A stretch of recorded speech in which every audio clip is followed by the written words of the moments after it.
Howdy, howdy do, Who fans, and welcome to the Big Blue Box podcast. My name's Gary. My name's Adam. And welcome to episode 303. Yes. One day, I shall come back. Yes, I shall come back. Until then, there must be no regrets, no tears, no anxieties. Just go forward in all your beliefs and prove to me that I am not mistaken in mine. Our lives are different to anybody else's. That's the exciting thing. Nobody in the universe can do what we're doing. I've reversed the polarity of the neutron flow, so the TARDIS should be free of the force field now. You may be a doctor, but I'm the doctor. The definite article, you might say. The trouble with time travel is, one never seems to find the time. Change, my dear, and it seems not a moment too soon. Unlimited rice pudding, etc., etc. I am the Doctor! For now, for this moment, I am the Doctor again. The ground beneath our feet is spinning at 1,000 miles an hour, and the entire planet is hurtling around the sun at 67,000 miles an hour, and I can feel it. We're falling through space, you and me. People assume that time is a strict progression of cause to effect, but actually, from a non-linear, non-subjective viewpoint, it's more like a big ball of wibbly-wobbly, timey-wimey stuff. I could be a curator. I'd be great at curating. I'd be the great curator. I could retire and do that. I'm the Doctor. I've lived for over 2,000 years, and not all of them were good. I've made many mistakes, and it's about time that I did something about that. Bit of adrenaline, dash of outrage, and a hint of panic knitted my brain back together. I know exactly who I am. I'm the Doctor. Sorting out fair play throughout the universe.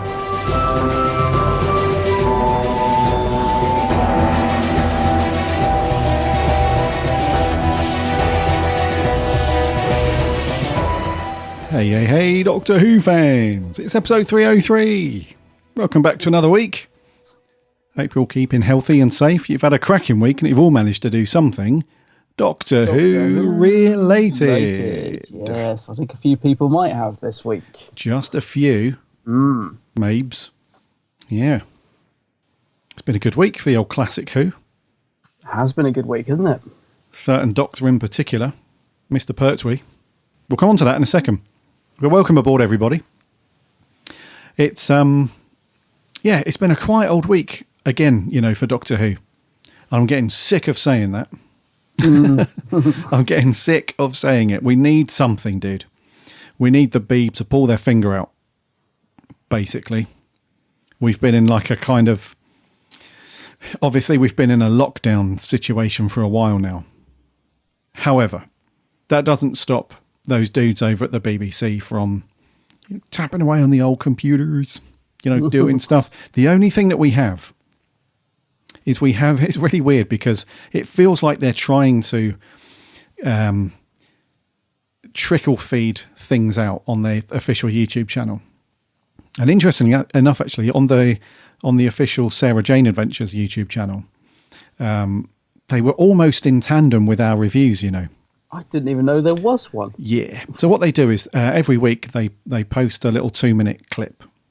Oh. And it's just it's an interesting thing, like this cool scene from Sarah Jane Adventures episode, whatever. And they're almost in tandem. They've finished doing those now. And the last video that they put out was like a 4 or 5 minute overall Sarah Jane Adventures video, which is really nice. Yeah. And that was really cool because I think they were about an episode in front of our reviews, roughly. And but on the official Doctor Who channel, they keep putting out these clips, and every time I see that there's a new video added, I'm like, oh, sweet. Is this? Because every now and then they'll put a trailer out for maybe one of the Blu-ray classic box sets, and that kind of thing, and they're really cool. Yeah. But when I see that there's a new video added, I'm like, oh, cool, what's this going to be? And it ends up being like, oh, you remember that time when the Doctor faced off against the Pating, or remember this scene where the Doctor, it's like these real generic little 1 minute, 40-second clips, and it's just, oh yeah.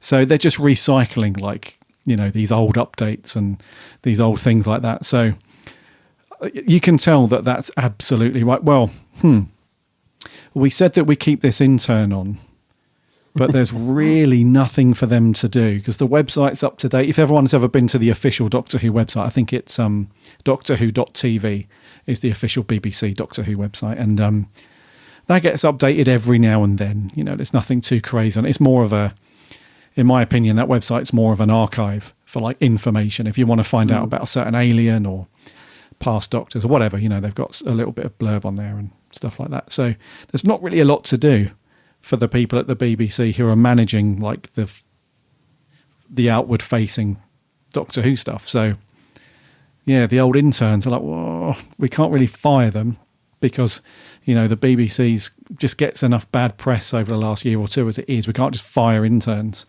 So we'll just get them knocking up the odd YouTube clip and they can sort that out. So it just feels like the whole thing just feels really lackluster from the official. And it's been like that for so long now. And I think it's turning into that cabinet from Forbidden Planet, isn't it? Oh, just man. gathering dust. Man, you read my mind. Yeah, it's exactly like that. Anyone that's listened to our show for a while, for a few years now, you'll know about. I don't even know if it's there anymore, is it? It's not. It's not, right. So finally collapsed. Yeah, so Adam and I, we used to call this cabinet the Cabinet of Woe, where at the Forbidden Planet Superstore, the biggie in London, they years ago, I'm talking like 5, 6, maybe 7 years ago, they had quite a substantial Doctor Who section there. You could go in and they had loads of T-shirts, loads of figures, collectibles, the whole lot. Really good. And then they just, as the years went on, they just chopped it until it became this tiny little section. And but one of the things that was there was this glass cabinet. And years ago, it was stocked with loads of stuff like different figures, Titan boxes, like mini busts. Really some really cool stuff. The teapot, there's a good one, the Doctor Who teapot. Yes, always had the teapot. Yeah. And over the years, that just got so bad. And I remember the one time, I think it was one of those times where you had gone in there the same weekend or the same week as I did. Yeah. And we both commented on it, how atrocious it was. But the last time I saw that cabinet, there was about 3 little Titan figures in there. There was an old Captain Jack Torchwood bust that came out in like 2009 or something. And then there was this 2 figures from character. There was the Matt Smith character, and then there was an Amy character, but she had fallen over. Yeah. So she was lying on her side, and that was it. It was really dusty. None of the labels matched what was in the cabinet. It looked absolutely... It was almost like some dude that collected Doctor Who years ago, but had just abandoned his house. And it had been ransacked, and that was just the state of it. It was like, yeah, there's the odd thing lying around, but nothing's really matching or anything. Dude, the Cabinet of Woe.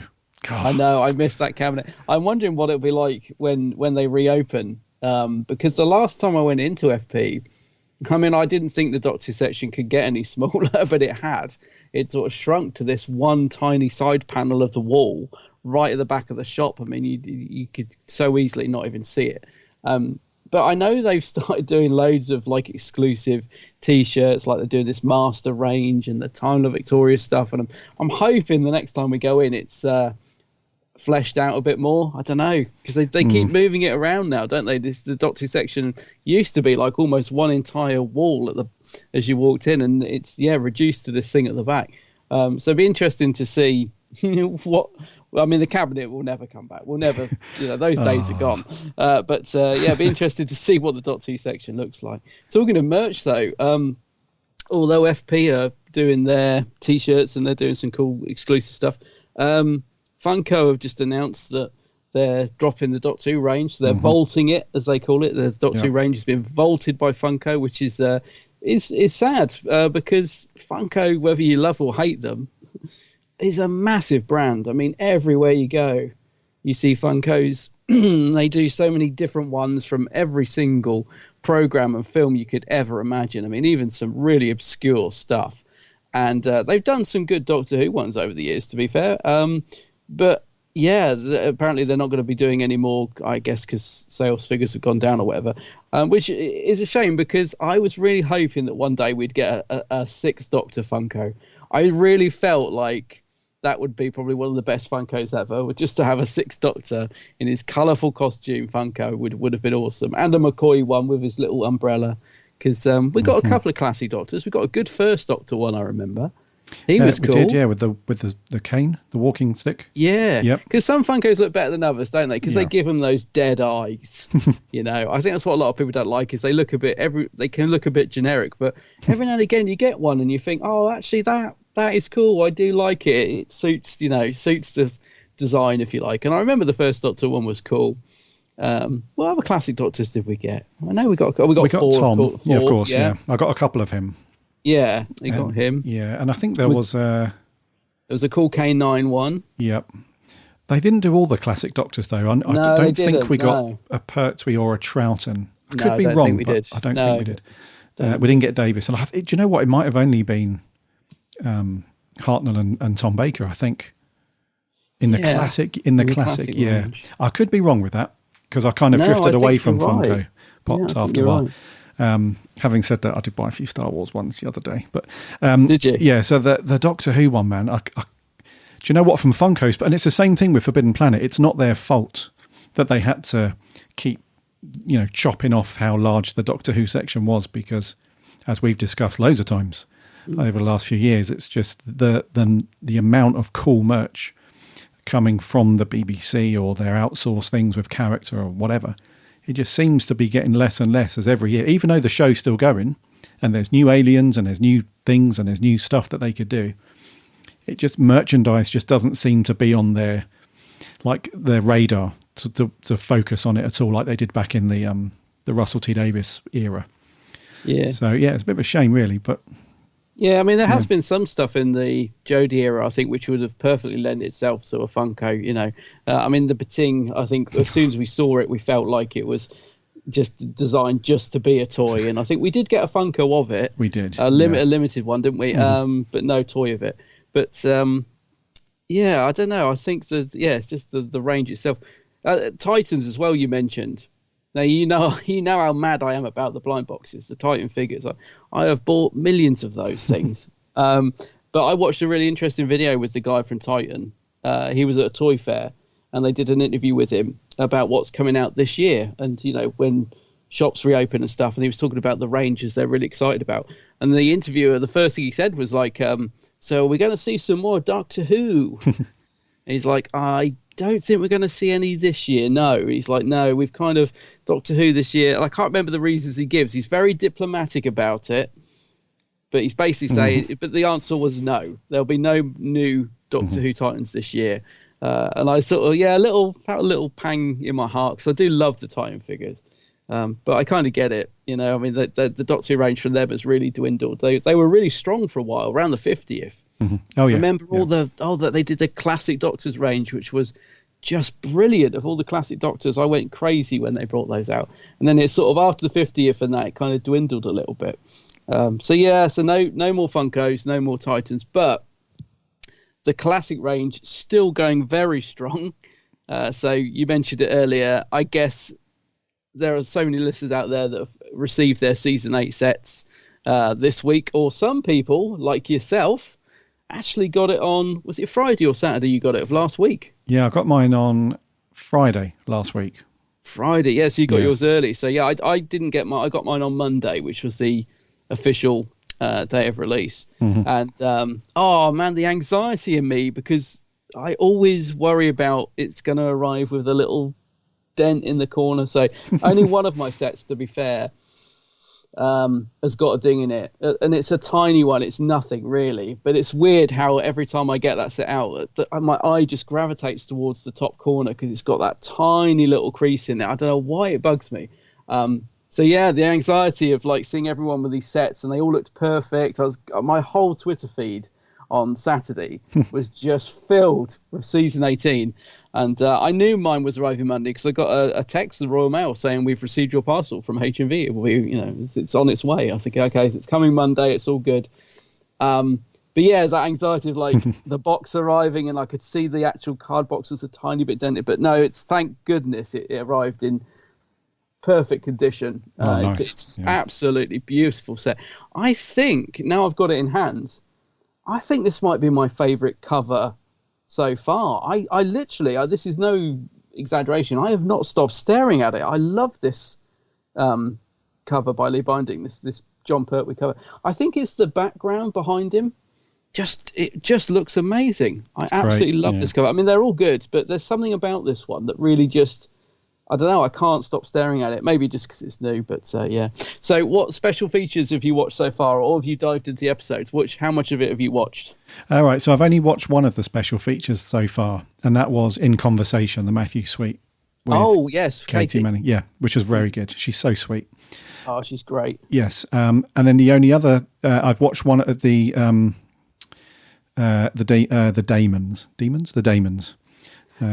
Yes. Well, yeah, I was going to say it's funny that because I think it's pronounced Damons. I think so. And one of the things I've always kicked myself is in the video I did where I went to the location, Oldbourne, I call it the Demons. And every time I watch that video, I'm like, oh, I can't believe I said it wrong. And I say it a couple of times throughout the video.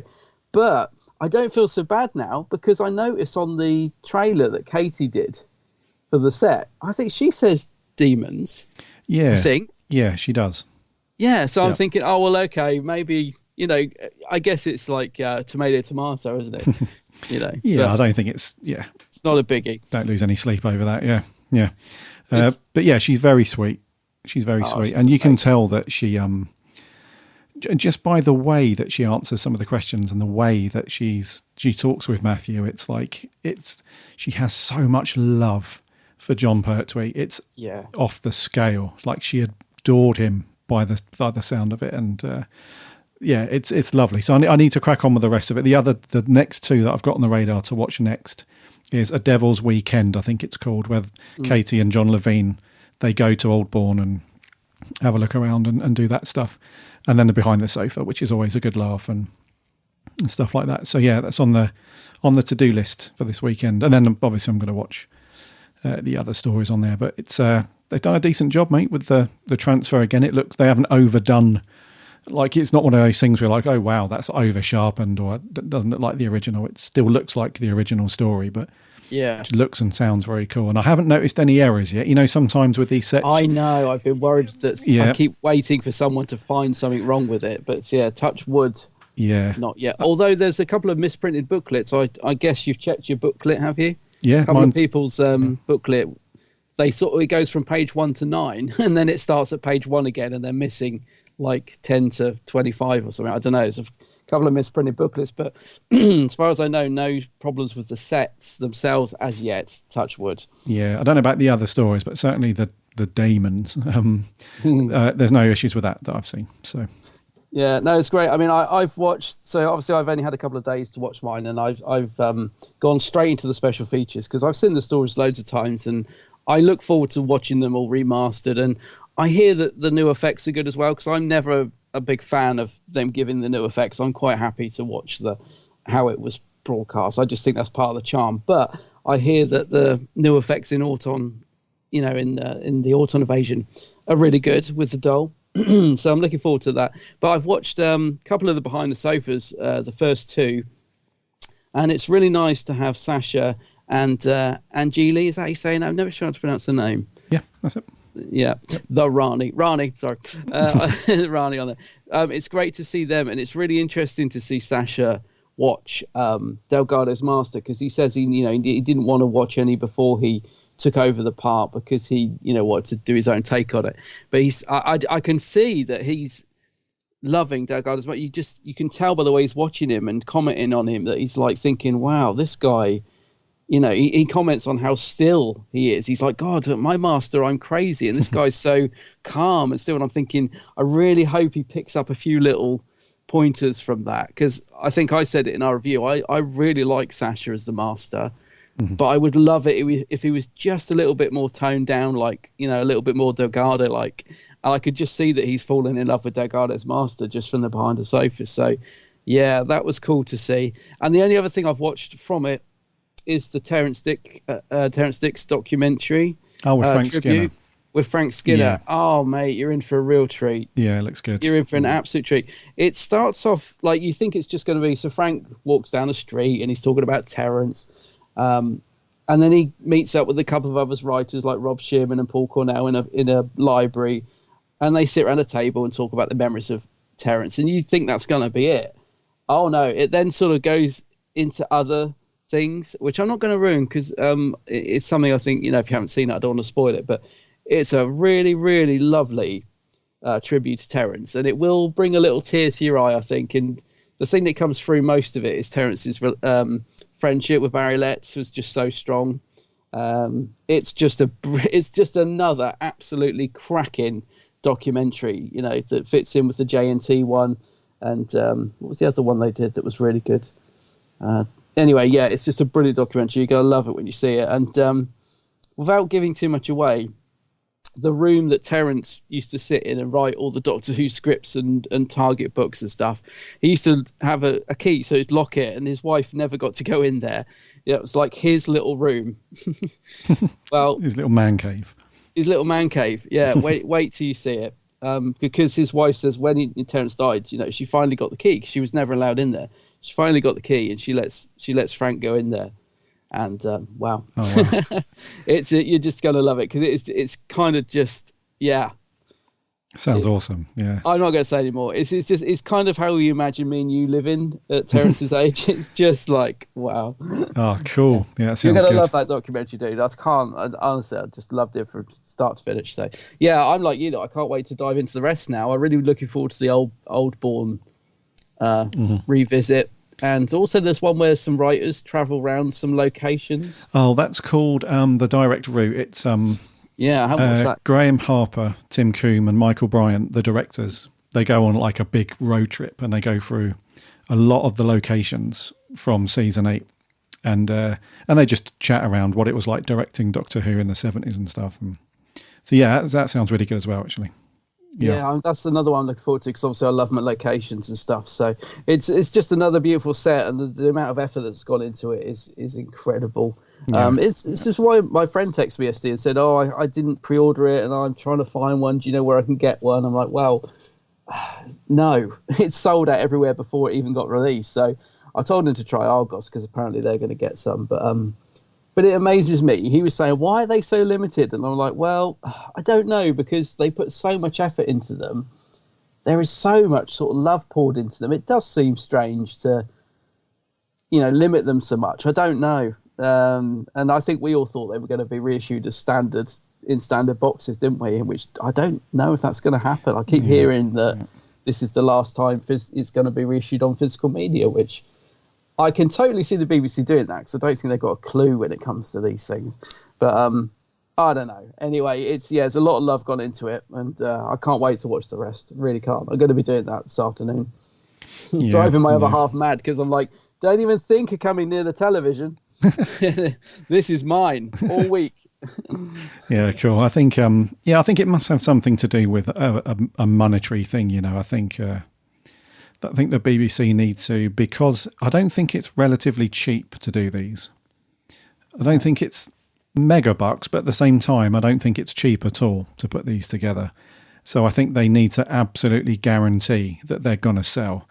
The last thing they want is to have buckets of these just knocking around on the shelves everywhere because everyone's got one, and then there's like a surplus of stock, and that's not making them any money at all. So I think it's one of those things where it's like now if you go into like a HMV or something like that, you're bound to see, or Forbidden Planet, you're bound to see loads of editions of the old DVD classic Who's, plus you'll probably see like the Eccleston box set and one of the Tennant box sets. You'll see them still on shelves in places like that. And they're just not, they're a bit more mass market. But with these, I just don't think they can afford to be in that situation because I don't think they're cheap to do. So they need to make sure that they're 100% going to get their money back and then some. Yeah, that's what it feels like. Yeah, it makes sense. I mean, eBay. There's loads on eBay. People, these people that buy up multiple copies and that. There's loads on eBay, silly prices. But I just hope. I think from what I've seen, a lot more people managed to get their hands on the proper fans. People who actually wanted it rather than scalpers this time. I saw so many people had it, which is good. So hopefully everyone who's wanted one's got one. Yeah. They are great. Yeah, and then lastly, I didn't watch this version of it, but there is a 90-minute sort of movie-style omnibus version of the Daemons on there as well. Oh, yeah, that's right. Yes, I saw that. Yeah, well, I haven't watched it, but yeah. Yeah, so I won't watch that soon because I watched the Daemons over the weekend, but I might revisit that at some point and just see what the editing's like and how that flows as like one film kind of hour and a half thing. Looks pretty cool. But yeah, dude, it's a lovely set, isn't it? It's a really nice... They all are. They're all nice. But this one, yeah, the cover just screams, look at me, look at me, look at me some more. Look at me. It does. It's a nice big thick set as well, isn't it? When you put it alongside the others, It's a big chunky box, this one. I think it's got a bit more, might have an extra disc, I don't know, but it looks chunky. Yeah, it looks good. I think you put a picture on Twitter of your shelf showing it with all the others, and it does look like a chunky little dude, yeah. That's right. Yeah. Right, before we crack on with some news, we've got one bit of news, not really news, it's just something that was picked up at an interview, and then we're on to our review of some Sarah Jane stuff. Before we do that, though, remember to follow our podcast on whatever podcast app you get your podcast on. I have to stop saying subscribe now. Apple Podcasts have they're about to change their wording. So you don't subscribe to podcasts anymore. A lot like Spotify and those other apps, you follow. So we'd love to have you as a follower on the podcast. And whatever app you get your podcasts on, there are links on the website, or just do a search for us. That way you won't miss a show when it lands every single Friday. And we are on the socials too, Instagram, Twitter and Facebook. Again, links on the website. And talking of the website, nip over there, bigblueboxpodcast.co.uk. You can listen to all of our episodes on there. Plus, you can link off to those socials and stuff. And we have a free Discord server. Come and join that. Come and hang out and chat Doctor Who over there. And also, talking of our Titan stories and that sort of thing, remember to go and check out loads of those things on Adam's channel over on YouTube, The Geek's Handbag. Yes, come and give me a follow. A follow, yes. Come and follow me. Yes, Adam's got some really cool videos recently, so go and check those out. But then the year's worth of really cool videos. And he's done quite a few Titan unboxing, like some blind unboxings, not just Doctor Who, some other ones as well. So go and check out Adam's stuff. And he's on the socials as well, Instagram, Twitter and Facebook under the same name. Right, let's land her and do a bit of news. Alrighty.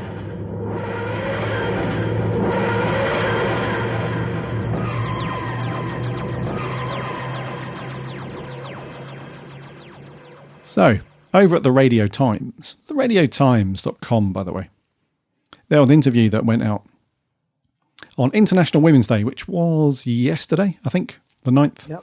Yep. Jo Martin was talking about some stuff, and she happened, as expected, to stumble on the subject of Doctor Who.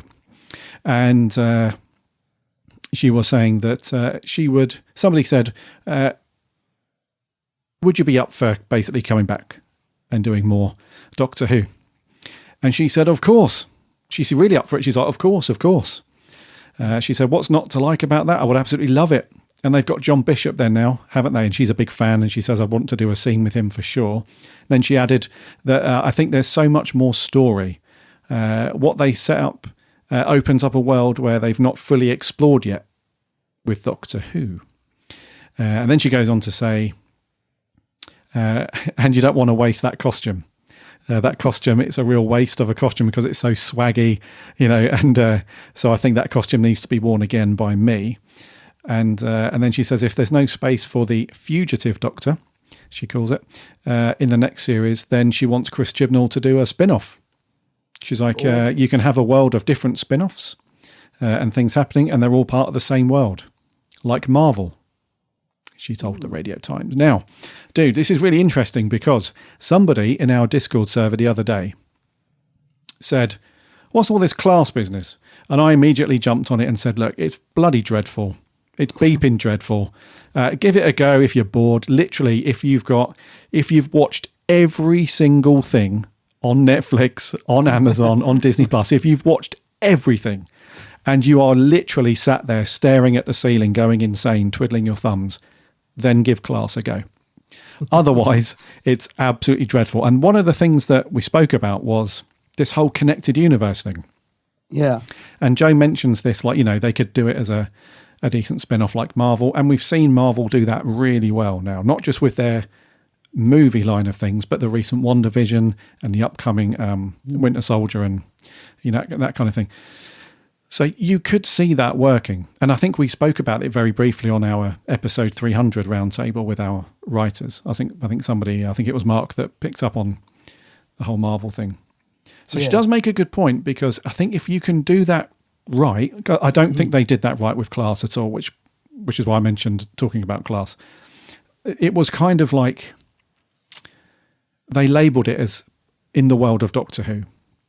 But other than the cameo from Capaldi in episode 1, it could have just been any generic sci-fi show. Yeah. They didn't really leverage the whole world of thing very well. But I think if they do it, if it's done correctly, a bit like Sarah Jane, really. If it's done correctly like that, then this could be a belter. My only reservation with it is that if you have 2 shows featuring 2 doctors, that could be potentially a bit of a, competing for airtime kind of thing. But what do you think, dude? Like, what do you think about her either coming back into the show proper as just like another episode or 2, or her having her own spin-off? It's quite interesting. Yeah, no, I mean, I'm all up for it, because I liked her as the Doctor. I kind of gravitated towards her very quickly as the Doctor, and she's got a better TARDIS interior. Her TARDIS on the outside looks better. Oh, the interior, man. Bloody the interior and the outside looked great. She was she just had a lot of screen presence, I thought. So, yeah, I'd be up for this totally. The thing is, I can't see it happening though, just because of I can't see the BBC doing it would be too confusing for people. It's like, well, is she the Doctor? I just can't see it. It's in the same way that they won't do an 8th Doctor spin-off. The whole reasoning behind that is because, no, we can't have 2 different Doctors on screen, at the same time. It just doesn't work. And so, again, I'd love to see that as well, like an 8th Doctor adventure spin-off. McGann still looks great, could still totally play that part. But yeah, so I think it's the same thing with Jo Martin. I think it would be great, it would be fun, but I can't see it happening. I can see it coming back into the series, though. And I think it'd be a real shame if she didn't pop up again, because, there's so much potential in her Doctor, I think. So, yeah, I'm totally up for it. I don't know. I just don't know how they would work around it in terms of a spin-off. But, yeah, I hope she pops up again in the series. I don't know. And she's definitely up for it. Yeah, definitely. Yeah. Because later on in the interview, she says, Chris, get me a spin-off. I'm ready. But no, I would love to return. Let's see what the future holds. Never say never. And then she says, I'm quite busy at the moment, but if Doctor Who calls, I tell you, I'll be there in a jiffy. I'll get my Spanx on. So it sounds like if the call came, she'd be up for it straight away. I'll tell you what, I might take bettings that she'll be in the 60th. Yeah. Come on, yeah. That's going to happen, isn't it? She is going to be in the 60th. It's a likely thing, isn't it? I can just see that happening. Yeah, and I'd be up for that. Yeah. Yeah, defo. And the thing is, in a way, as showrunner, you can't really shy away from, because if you've got a very popular character, and let's not beat around the bush, in a certain way, depending how you look at it, she was more popular than Jodie's Doctor when that episode went out. Mm-hmm. She got so much love. Yeah. Yeah, I think people seem to gravitate towards her very quickly, more than they have with Jodie. And it's just because she had that stronger character and screen presence. She was standing up to the monsters. She seemed very feisty. She just was stronger on screen, I think. And I think that's kind of what people wanted, from the Doctor, which it almost made Jodie look even weaker than she is. I don't know. That's what I mean. Would they want to do more of that? Because surely they want to, develop the 13th Doctor, not make her look. She's out the door anyway, mate. As good as. True. Well, true. Yeah. Yeah, but yeah, I think fans do seem to really like. Money for old rope, mate. Money for old rope. But I read you, mate. I get what you're saying. It's like, they have to keep the main Doctor Who show as front and centre and make sure that's firing on all cylinders, including the actor who's playing the Doctor. But I do think there is some scope to do something with Jo Martin's Doctor. I think she's... Definitely. Yeah, I just think I don't know. It's just that TARDIS interior, man. It's just so gorgeous. It gets me every time. Oh, it's lovely. I'd love to see more of that for sure. But anyway, there we go. Joe Martin, please don't start this as one of those, oh, Joe Martin's coming back. She's not. She's just said in this interview that if the opportunity presented itself, she would be up for it. Totally. Which is good. Yeah. Right, dude. There's no other news to talk about, so that's that. But review time, man. What have we got? What we got this week? Yeah, Sarah Jane Adventures. So we're kicking off Series 5, a very short series, this one as well, with the episode Sky. Hello? My name is Miss Myers, and you're going to help me find my child. Whoever left her on my doorstep, that was no accident. I think someone needs me to protect this baby before they come looking for it. This was a bloke fell out of the sky. His skin was all metal. Miss Smith is quite used to danger. My child has a destiny to change worlds.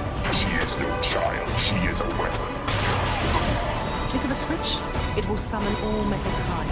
You're bringing your war to Earth. The end is nigh! No! The metal kind. He dropped out of the bleeding sky, didn't he? My radio. Yeah, we'll come on to that guy. So, the episode Sky from the Sarah Jane Adventures was first broadcast on the 3rd of October 2011, and then the second part the day after, on the 4th. It was written by Phil Ford, directed by Ashley Way, and stars our usual attic crew that we've seen for the past two series, with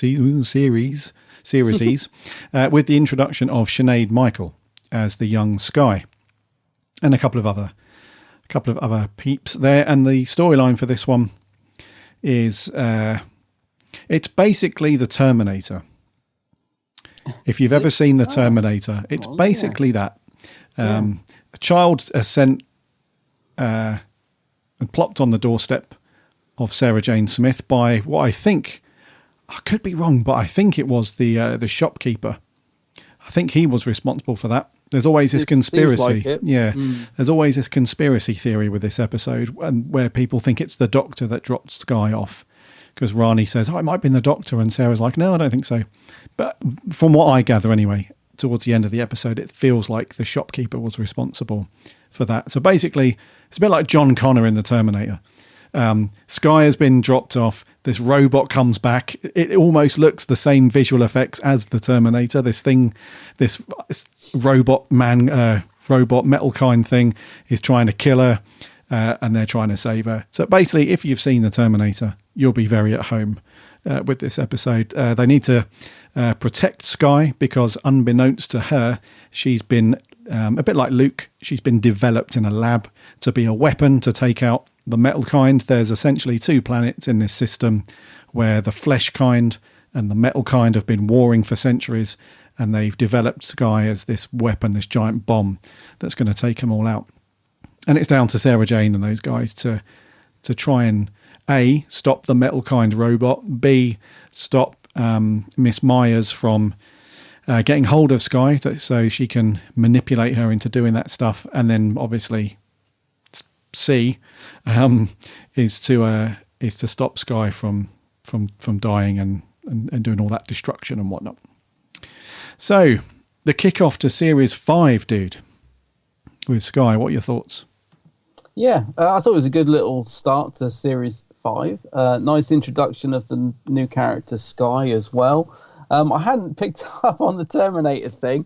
Next time I watch this, I'm so going to think of that. I can't believe it. I felt like the kid being a bomb had been used somewhere else, though. I kept thinking that all the way through. I'm sure I've seen that in another story or somewhere else, that whole concept. But anyway, I enjoyed it. I don't think it's up there as one of my favourite ever Sarah Janes, but it was a good watch. And as I said, a nice introduction to Sky. Had all the familiar elements in it, which I enjoyed. So Geeta and Naresh get some good screen time in this and some nice scenes, and bring a smile to my face, especially the end. I do love Geeta, you know. She's really grown on me. I know she can be a bit OTT at times, but there's something about a character that I've just grown to really love. So when she pops up at the end and she clocks Sky, who's now grown up, and hello, my darling, and all that sort of stuff. She just brings a smile to my face. So some nice stuff with them. Cast good again. And Liz Sladen on great form. I mean, I say that now because obviously we know she was diagnosed with cancer at this time, so it's probably a difficult time for her to be filming. I don't think you'd know at all watching this. There was no point where I thought, oh, Liz looks a bit ill there or anything like that. She's absolutely on top form throughout the whole episode. And she looks fantastic in it. So I also love the design of the metal kind.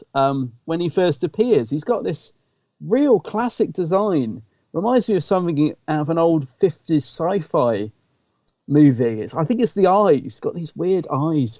It's a great design. I kind of wish he was in it a little bit more, really. Because he gets defeated pretty quick, doesn't he? Well, not defeated, but he gets locked up pretty quick by old, what's her name?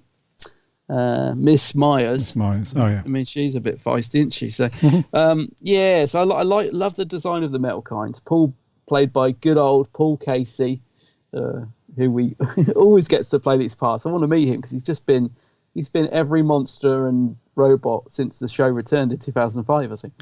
Yeah. So it's good design. And I was surprised to see the shopkeeper pop up at the end because I thought we'd been told that we don't see him again. I thought someone had said that he was supposed to come back in series 5, but because obviously poor Liz passed away and it never got completed, I was led to believe that was the character that was supposed to return, but we don't see him again. So when he did pop up with his old parrot mate, the captain, isn't it? Is that what the parrot's called? The captain, yes. The captain. Yep. I was really pleased because I was like, oh, he is back. Because I'm intrigued by the character. I know people are probably getting to the point that we don't find out who he is, maybe, is what they mean. So I was pleased to see him pop up and explain sort of how the baby ended up on Sarah's doorstep. Because I was worried I'd miss something. All the way through, I kept thinking, well, who left the baby there in the first place? And I was worried I'd missed a little line or something. So I was quite glad when he popped up and sort of explained that it might have been him. So yeah, that was cool. So yeah, it was good. It's a good solid little 2-part story. I don't think it's anything amazing, but I think it's a nice start to the series, and it's basically there to introduce Sky. And I think obviously when this was written there were probably big plans for series 5 or what they were going to do and where they were going to go, so I don't think it's meant to be anything too stand out. It's just to kick off the series. But yeah, it was good. I enjoyed it. Oh, cool. Yeah.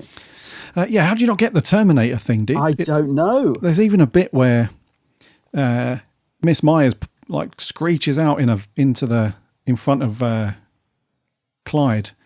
She's like, "Get in if you want the child to live." It's like a classic line from the Terminator films, like come with me if you want to live, sort of thing. I just didn't went straight over my head. Yeah. But anyway, aside from that, apart from the, but you know what? Sometimes that's not a bad thing. Like we've said many times, sci-fi borrows little chunks and little snippets from other sci-fi. It's pretty good. Yeah.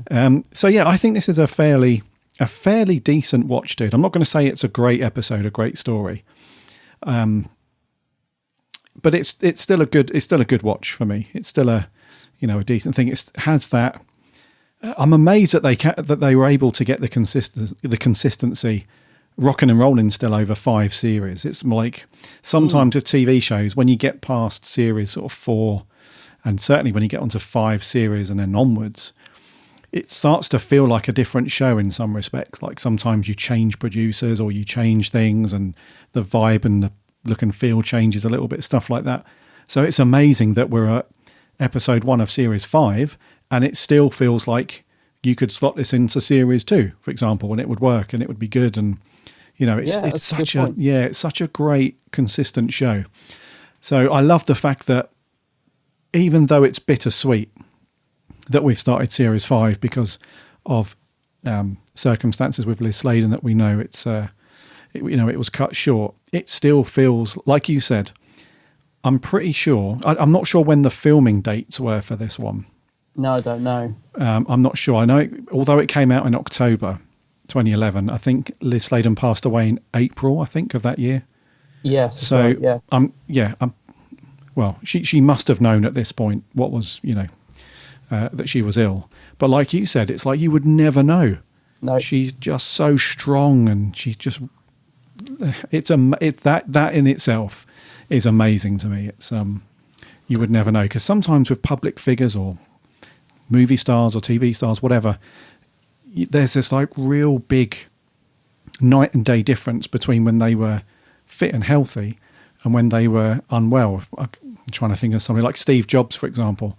Like, you know, when he was rocking and rolling and stuff, you know, he was just Steve Jobs. And then there was that time where he appeared and did his last keynote, and you could tell that he looked awful. You could tell. Whereas Liz Sladen, it's like, wow, like just, I don't know how she continued to do this, but yeah, she's just so good still. Not only does she look amazing, but her performance is still so strong, isn't it? Like you said, you don't pick up anything. You just wouldn't know at all, I don't think. She's giving it 100%.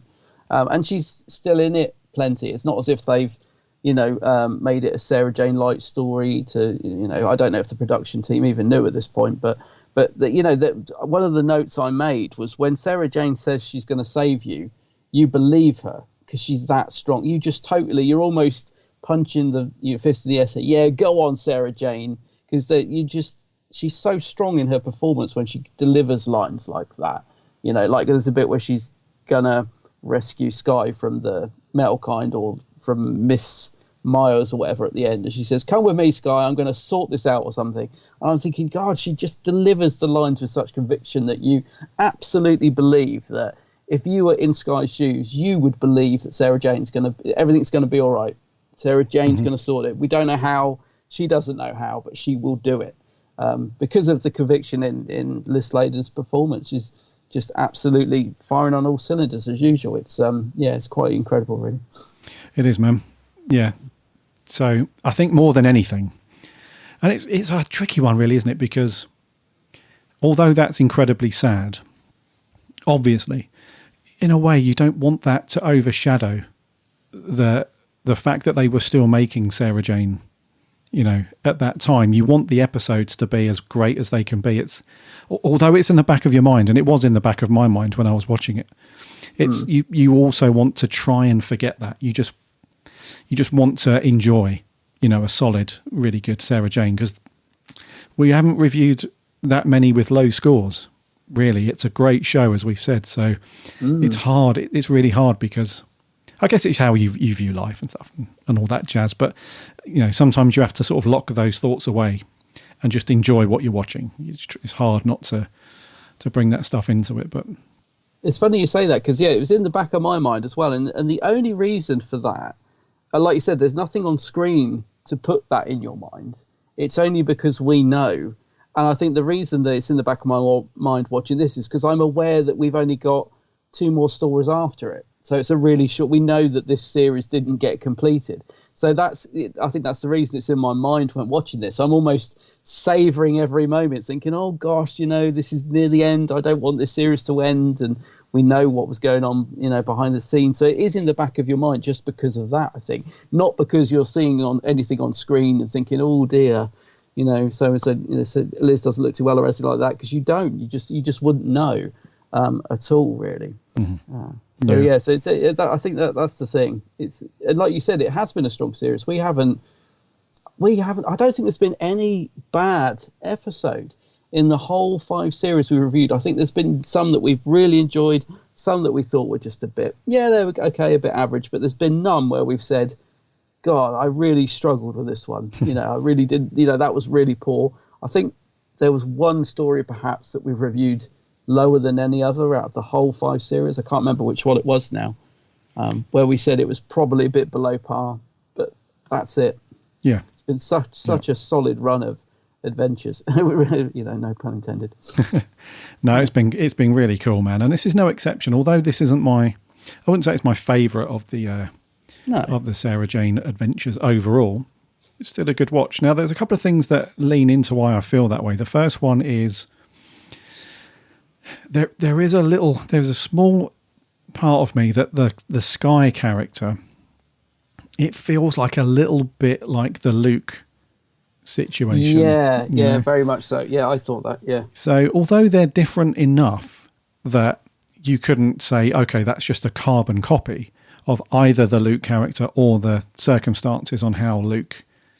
It's not an exact carbon copy, but it does still feel familiar enough that it's like, okay, we've been down this road before.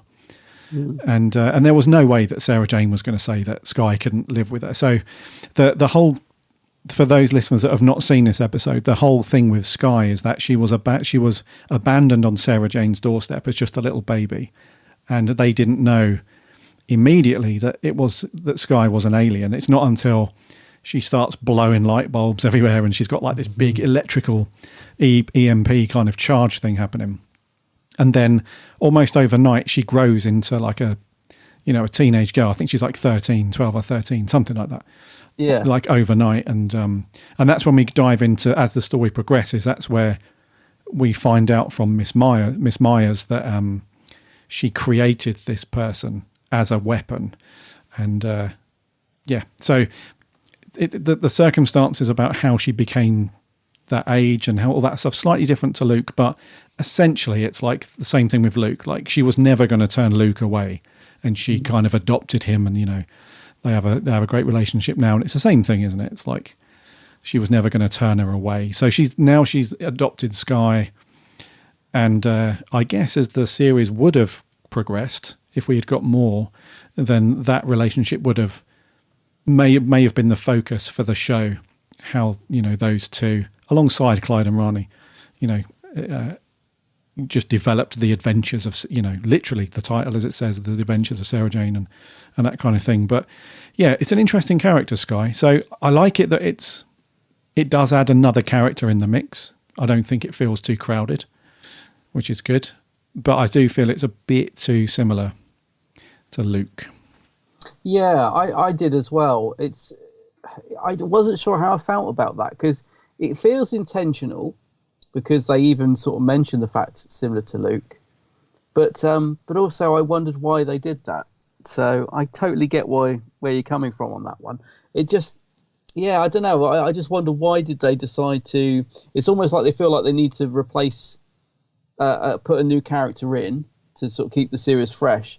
But I wonder why they decided to go down that road of doing a sort of another version of Luke. I don't know. I don't know how I feel about it, because it does feel a little bit of a rehash of an idea, but it still works very well. Maybe there's just, I don't know, that maybe there's only so many ways they could bring in a character who's going to live with Sarah Jane that, how do you explain that? You can't just have a random kid turn up and decide to live with Sarah Jane. So I guess it's got to be an alien of some kind. I don't know. I don't know quite how they could have got around it, but yeah, it did feel a little bit like they were recycling the Luke idea, and I wasn't sure why they needed to do that.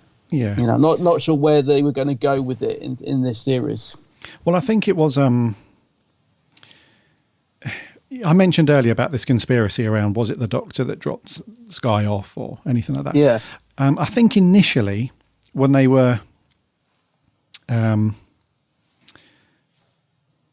think the initial thing was that the Doctor, Matt Smith Doctor, was meant to have dropped Skye off, and then they were going to develop this. I think it was meant to be like the Doctor knew that the baby was a weapon, but because of the events that were happening around A Christmas Carol and that kind of time frame, the Doctor was just, and it sounds very off the cuff, but the Doctor was just too busy to deal with that. So the next logical person that could handle that sort of thing would naturally be Sarah Jane.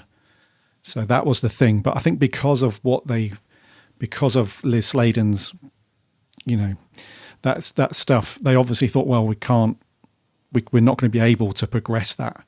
So the shopkeeper was sort of drafted in at the last minute as a replacement for the Doctor doing it, sort of thing. So the conspiracy theory is around what would have happened if they'd completed Series 5 and then Matt Smith was meant to come back for another episode and all that stuff. So that is kind of correct, but yeah, the shopkeeper, I think, was meant to be responsible for that. Yeah, go on. I mean, both work, don't they? I mean, that's the thing. It doesn't really matter. Either character works quite well. In a way, I kind of like the fact it's the shopkeeper, because it's a bit different rather than bringing the Doctor into it again. As I said, I'm quite intrigued by the character of the shopkeeper. So I think in my head, I'm going to keep it that it was him.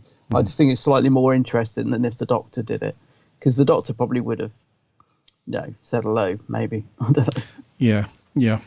But it's a great it's a great way to kind of keep the show fresh, I guess. I mean, that's one of the best ways with TV shows, is that you introduce another character and see how the dynamics work and how it changes things and how you can progress the show and whatnot. So it's not a terrible idea or anything. It's I just felt like it was familiar territory. It was like we were treading familiar ground again. But the character of Skye, not too bad. And the young actress that played Skye wasn't too bad, was it? Sinead Michael. I don't know what she's done since then, but she wasn't too bad.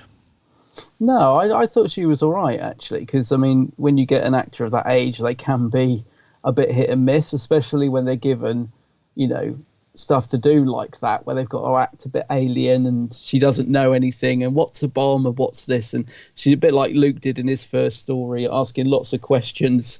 It's easy to sort of overplay that when you're a child actor, and I think she was fine. I mean, she wasn't outstanding, she wasn't amazing, but she wasn't bad either, and you do feel a nice connection between her and Sarah Jane, I think, already. There's this sort of mother, like, you feel like Sarah Jane is already decided she's going to look after this girl no matter what. She's going to keep her safe. So I think the two of them work quite well together, considering that she is a new character. Mm-hmm. She didn't feel like she felt like she fitted in pretty well very quickly, I think, is what I'm trying to get at. Yeah. She didn't seem out of place, if you know what I mean. You weren't sort of thinking, oh, who's this joining the attic crew? A bit like Maria and who was the other character that was in the series? That she fitted in very nicely, I thought, as Skye. Yeah, I think it was just a little bit distracting, that's all. The fact she was so similar to the character of Luke, being this sort of, she doesn't know anything sort of thing about Earth. Yeah. But no, in terms of her acting, I think she was fine. Yeah. Yeah. What did you think to the subplot? Well, the main plot, I guess, with Miss Myers, who is part of this from this planet, the flesh kind, and its neighbouring planet, the metal kind. That kind of story. That's nothing too crazy there in terms of story. It's a good old the Khaleds and the what, we've seen this plenty of times in Doctor Who, like two warring factions, and it's down to the Doctor in this case Sarah Jane to sort of put a stop to that stuff. And I mean, like you said, the design of the metal kind character was very good. It was a really good opening shot when, like I mentioned, the visual effect of that orb, that sphere. Yeah. And then he just appears and stuff. But then the way that was directed and shot was really good. It was he looked just like a real badass kind of, like, oh my God, what's going on with this? And the way he sort of cricks his metal neck and he's like, right, I'm down to business. And that homeless guy is crapped his pants and runs off. That opening bit was really good because you thought, wow, this guy means business. And so yeah, that was kind of cool, the storyline and how they got sort of drawn into the mix of it and that sort of thing. But the metal kind dude looked pretty good. He did look good, didn't he? Yeah, it's a great opening shot. I one of the things I was surprised about, although we've said the production values of Sarah Jane are really good considering the budget it would have had, to me it looks like they've taken a little step up, if anything. I thought the production values of this were great. Like the explosions, the actual special effects themselves, like you said, that big orb at the start looked great. I mean, it didn't look dated at all. And the same when old Miss, I keep forgetting her name. That's why I keep saying Miss Myers. That's the one. When she appears again, you get the orb effect, and I was just surprised. The whole production values look pretty good. I mean, they do spend a lot of time in like what do you call it? The power station. Power station, yeah, which is not the most glamorous of locations and can look a bit tacky because a lot of sci-fi shows use them because they look a bit different, but it's used quite well, I think. But yeah, just overall I thought production looked pretty good. I felt like it'd been given a decent budget and they'd used it, sort of thing. Especially with the design of the metal kind. As I said, I think it would have been nice to have seen him, a bit more of him, because he is quite intimidating in his look, isn't he? His features are very sharp and he's quite a scary looking guy. So maybe he was going to come back at some point. I don't know. Yeah, and he had some decent kit upon his person as well. It looked like he could turn invisible. There's I forgot about that. Really good camera view where it's like you see his point of view, first person, as he's walking down the street. Because I thought that car coming up is going to go nuts when they see him. Yeah, I did. Yeah. Yeah. Then I realised, he's invisible. We're just seeing like these green lenses of what he's seeing, and it's quite funny when Clyde sees the footprints in the flower bed and he taps on him and stuff. So I love that scene. Yeah, that was quite cool. But yeah, the metal kind thing was quite an interesting thing, like this boron. They could go a bit science, you don't know, like boron based life forms, whatever.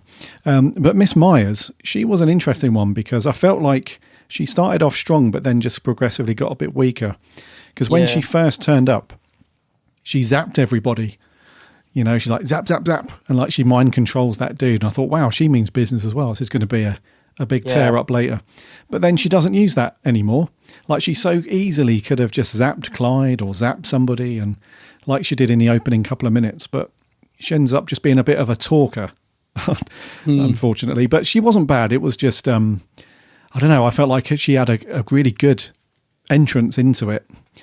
And and then there was nothing really. She was just sort of talks for a while, and she has like the evil cackly, typical like you heard in the trailer there. You know, she's like she goes a little bit pantomime, but a bit talky rather than actiony.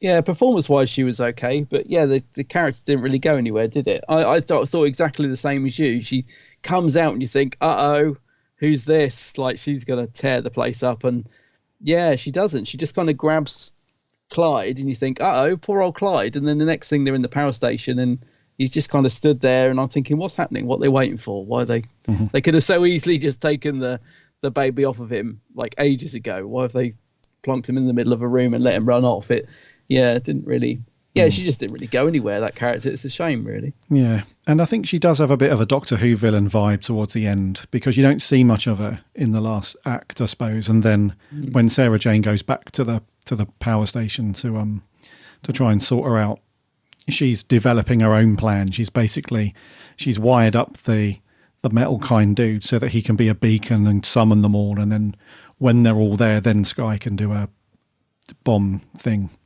Yeah. But then obviously that gets foiled as we expected it would do. So she's not bad, and she does have a bit of a pantomime-y feel at times, but she certainly, I just wanted her to be more zappy throughout it, and just, stuff like that. But she wasn't too bad. A little bit of wasted potential, I think. Yeah. A wee bit. You just reminded me of a good scene, actually, talking about Sky being a bomb, is when Mr. Smith is scared of her and he won't come out. I thought he was broken. I'm like, what's up with Mr. Smith? Well, we'd already had the bloody fanfare once. Oh, I know, that fanfare. And she said quickly as well. She's like, quickly, I need you. He still has to do his full fanfare. Yeah, he's a bit of a queen, isn't he? Yeah. He is, yeah. But it's fun, isn't it? Because even in the story like this bit where the music's a bit sinister, and it's a bit like, things are hitting the fan left, right and centre. And but they just cut that sinister music and we get the da-da-da-da. It's like the thing. It almost breaks up the flow of the of those scenes a little bit. But old Mr. Smith. Yeah. I just like that. She's like, come out. There's nothing to be scared of. Yeah. But it's a nice little refresher though. So if you've jumped onto Sarah Jane fresh at this point and you've not seen it before, they do give you a little bit of an insight into what Mr. Smith is. He reveals like the alien that he is. I can't remember the name of the alien he is, because he is Shylock or something. That's Xylock. Yeah, because we have to forget that he isn't a computer. He is actually an alien thing, but he's just it's whatever. But yeah, it's a good little refresher for fans that might have jumped on at this point and have not seen any Sarah Jane before. Because they might just assume he's some kind of supercomputer without any kind of consciousness, where he's not. He's not an AI. He's an actual thing. So yeah, that was cool. Yeah. And what do you think to Clyde and Rani? Because they have slightly different roles in this one. They don't tag team up like they usually do. It's Rani goes off with Sarah Jane for some of it, and then Clyde gets, charged with looking after baby Sky, which he seems a little bit of a natural to begin with, but then he sort of starts to run out of ideas and stuff. It's quite cool. Yeah, I think it gives Daniel Anthony some nice moments to do his comedy style that he does, and they're not quite nice scenes when he's doing Sid the Sleeve and all that sort of thing. So yeah, he gets left holding the baby quite literally, doesn't he? But what was nice about that is that Phil Ford uses that later to sort of warm the audience towards Sky, because I really loved the bits at the end when Sky remembers the stuff that Clyde did, and he's like, "Oh, you remember that as a baby?"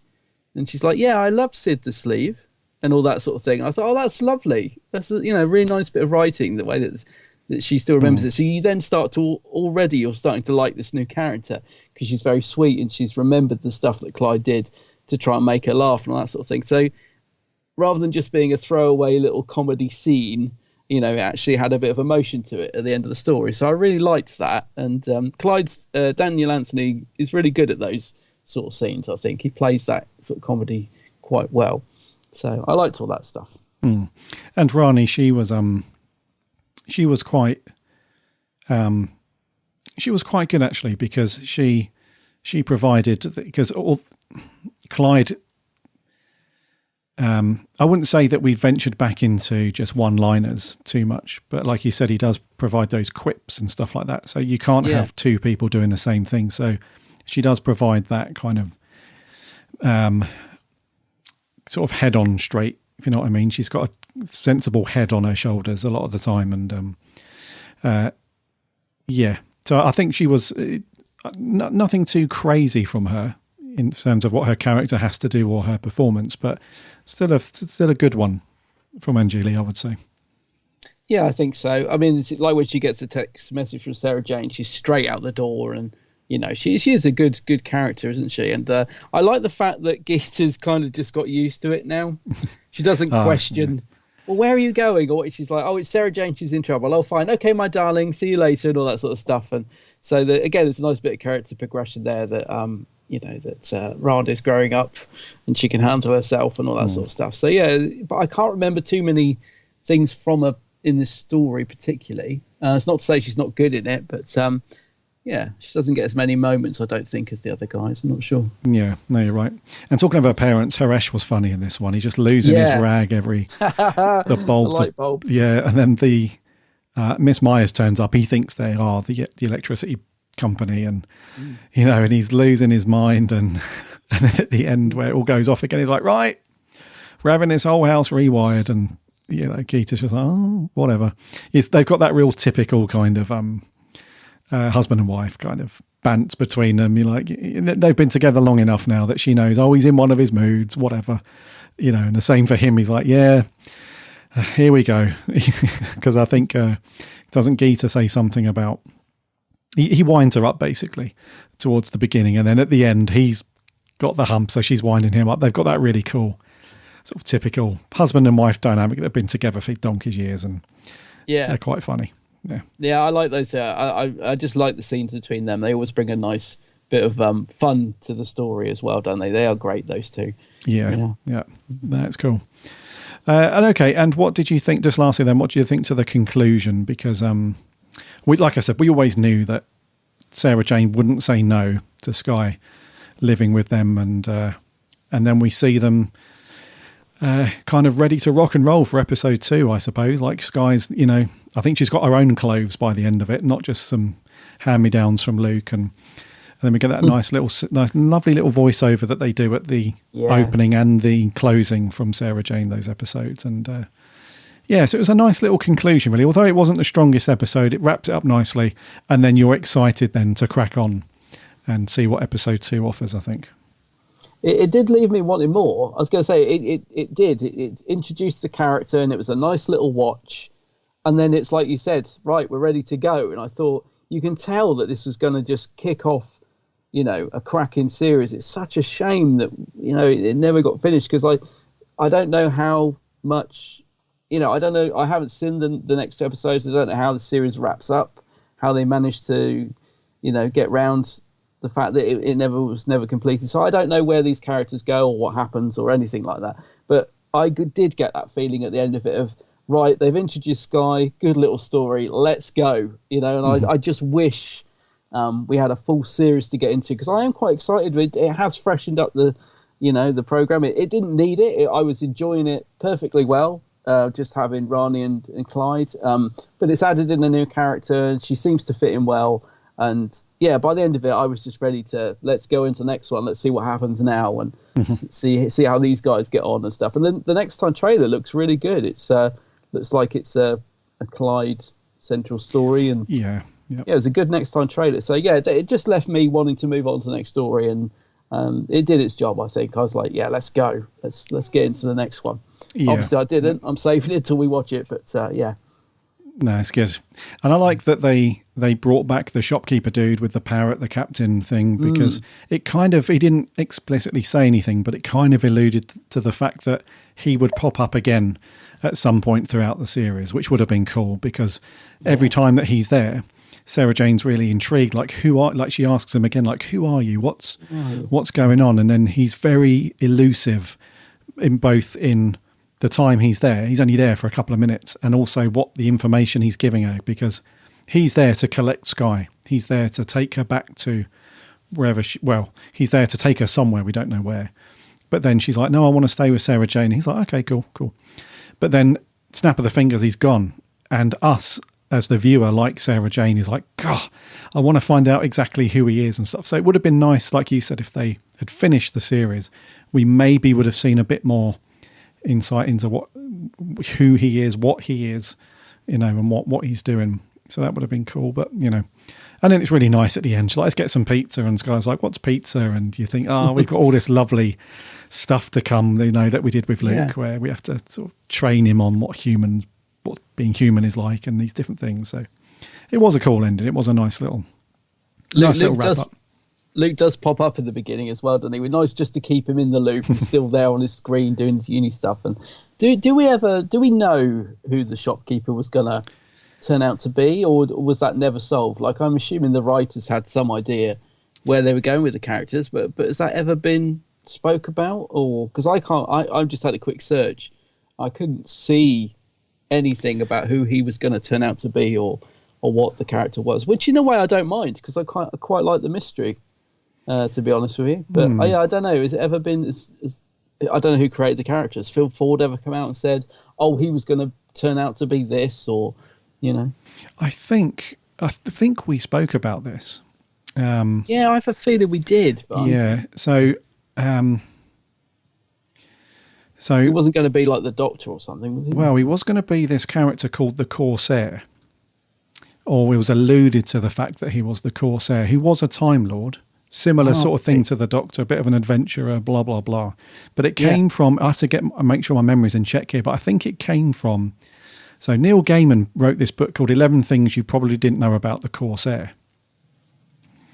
And Russell T Davies had a look at it and thought, it was a page. Neil Gaiman, it was a book called The Brilliant Book, and there was a year, I think it was called The Brilliant Book something, and there was a section in there, in that book said, 11 Things You Probably Didn't Know About the Corsair. And Russell T Davies said, actually, I think that the shopkeeper is the Corsair, because there are so many similarities between that character and the shopkeeper and stuff like that. And the Corsair was this kind of pirate-looking sort of character, had a parrot on his shoulder, and was this person of colour and all this thing. So I think Russell T Davies has kind of alluded to the fact, along with sort of people that have insights like Neil Gaiman and stuff, that the shopkeeper is in fact a Time Lord. I like that idea. And is in cahoots every now and then with the Doctor. He's kind of putting the world back in order, and the universe in some sort of order, either in front or before or after the Doctor, something like that. But no, I like that, because I can imagine him travelling in a TARDIS with the parrot and meeting up with Matt's Doctor and then having a bit of I can just see it.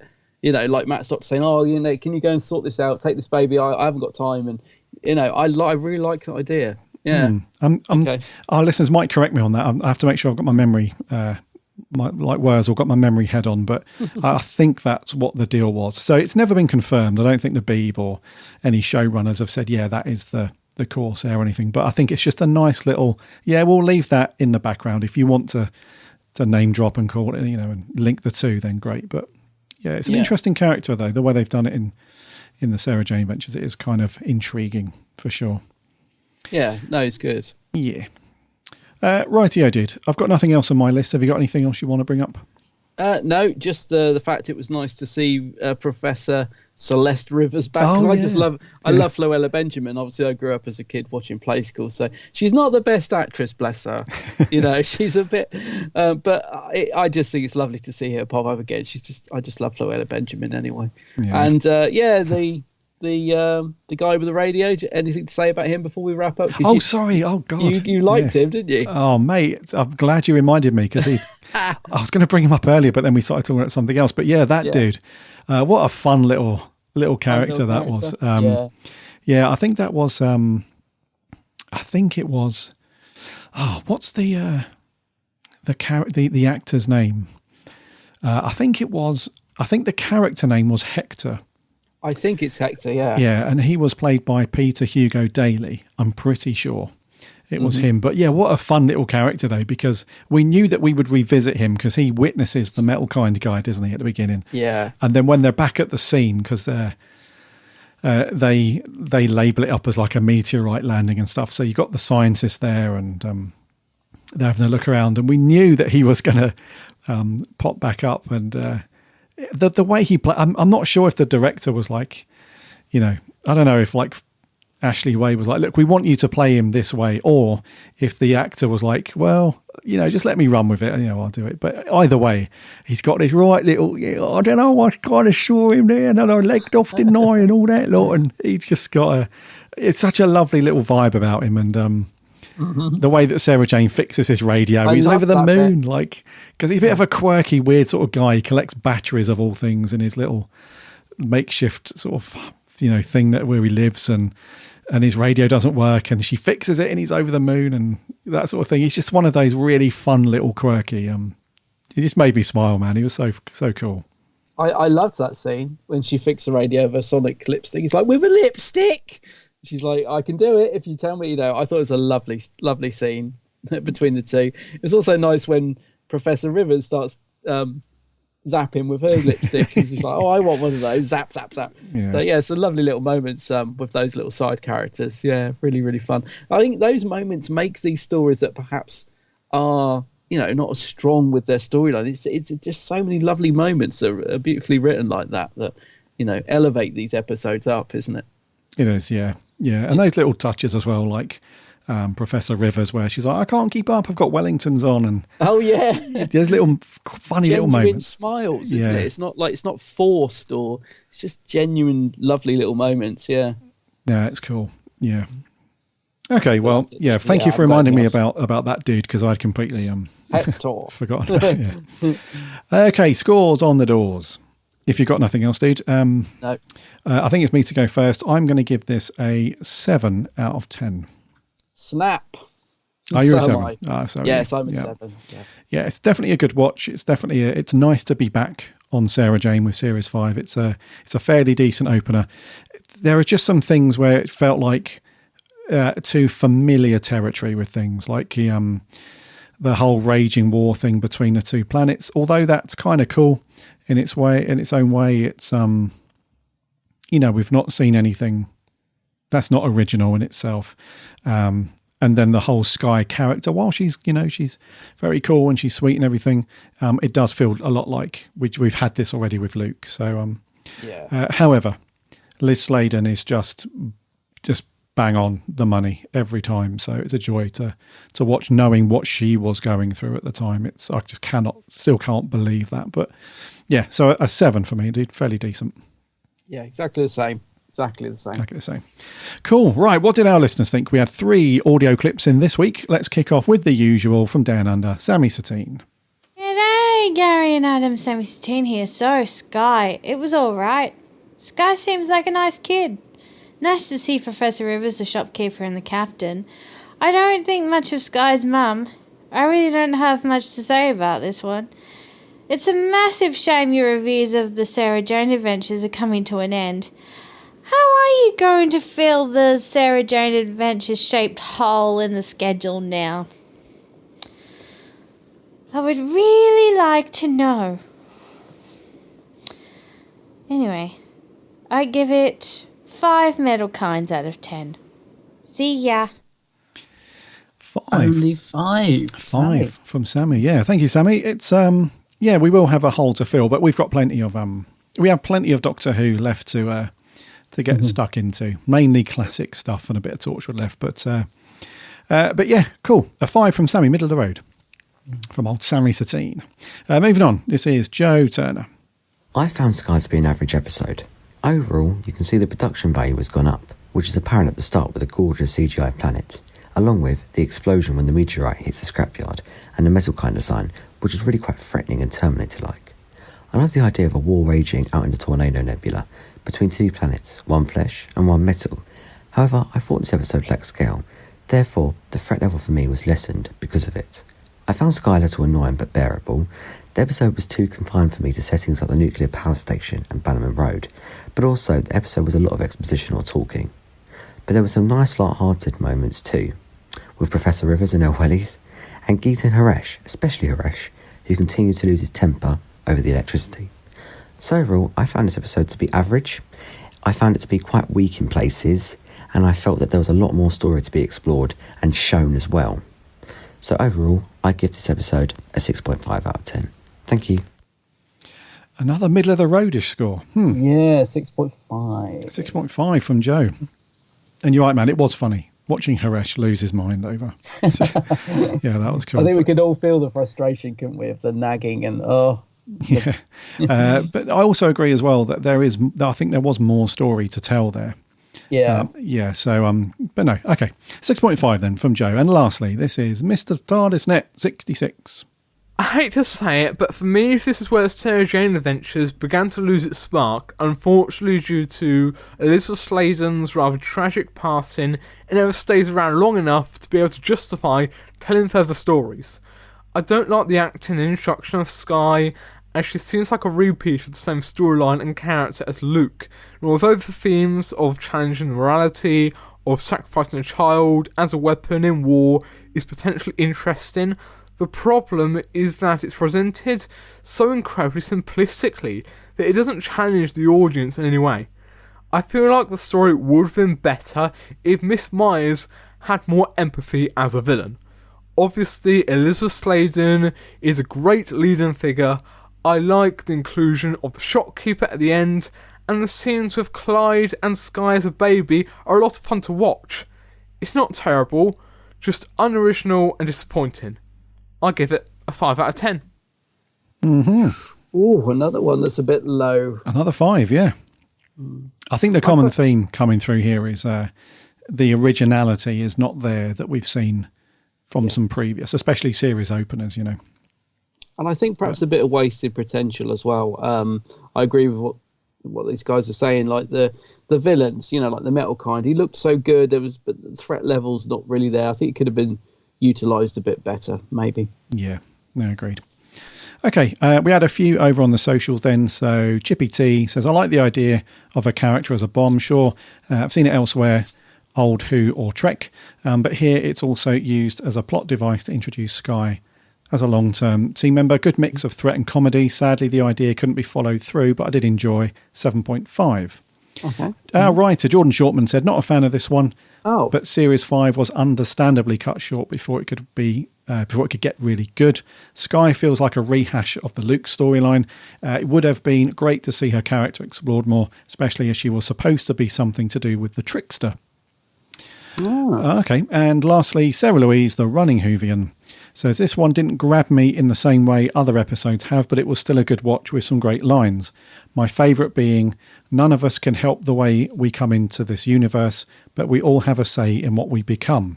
Oh, yes. Yeah. Do you know what, Sarah? That is, that's a great line. That is a good line, yeah. Yeah. And Sarah gives us a 7 out of 10. Thank you very much, guys, on Twitter and over on Facebook. Andrew Stewart. This is a really long one, so I'm just going to summarise here. Says, such a great start to the beginning. The concept is really interesting. A child made by her mother to be a bomb and destroyer of metal kind. It's such a great concept. And the story is well paced and really fun. Liz Sladen is absolutely amazing, and reading about it, she had just been diagnosed with cancer at this point, but still made this series. And as she knew, that's what the kids and fans of Doctor Who wanted. Then goes on to say, overall, I really, really enjoy this story. I'm giving it an 8.5 out of 10. Okay. Oh, nice one, Andrew. And Joseph Howarth says, while I think this is a good start to the season, I do feel like it's incomplete because we have plot threads to future episodes that don't really go anywhere, seeing as we know that the show's fate is, even if it's a nice surprise to see the shopkeeper again. I do feel like it's a bit of a retread of when the first show started, but it's not a bad thing, but it is noticeable.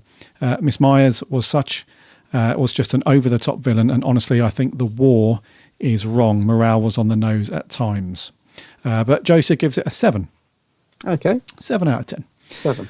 Yes, and that was all we had on Facebook, dude. So thank you very much, you guys, for sending in your audio clips and getting involved over on socials. Next week, bud, what are we doing? God, we've got a big one next week. I think this is a 7-parter, is it? I'm not sure. But it's anyway, 6 or 7, yeah. Yeah. So we're going back right near the start to the first appearance of the Daleks. Yeah, so a bit of Hartnell next week. So, yeah, the Daleks. A bit of Hartnell. So the pilot's out the way, effectively, Unearthly Child. That's done. We're now into, like, the series proper. You know, we're into the proper one. I'm just Googling, because it's a long time since I've watched this. Just Googling to see how many episodes it is. In fact, I've got a faulty disc because I bought it when it first came out, and typical BBC, it had a fault. The layer transition skips about half an episode, which might be a blessing. I can't remember. Okay, right. So it's a 7 episodes. This one, wowzers. But don't worry, I'll find a way to watch it properly. It's not a problem. Oh yeah. Oh cool. So yeah, going back to the 60s then, the second ever episode of Doctor Who, the Daleks. So 7 episodes, well. Crikey. So that's what we've got to look forward to next week. So I think we'll wrap there, dude, for episode 303. Okay.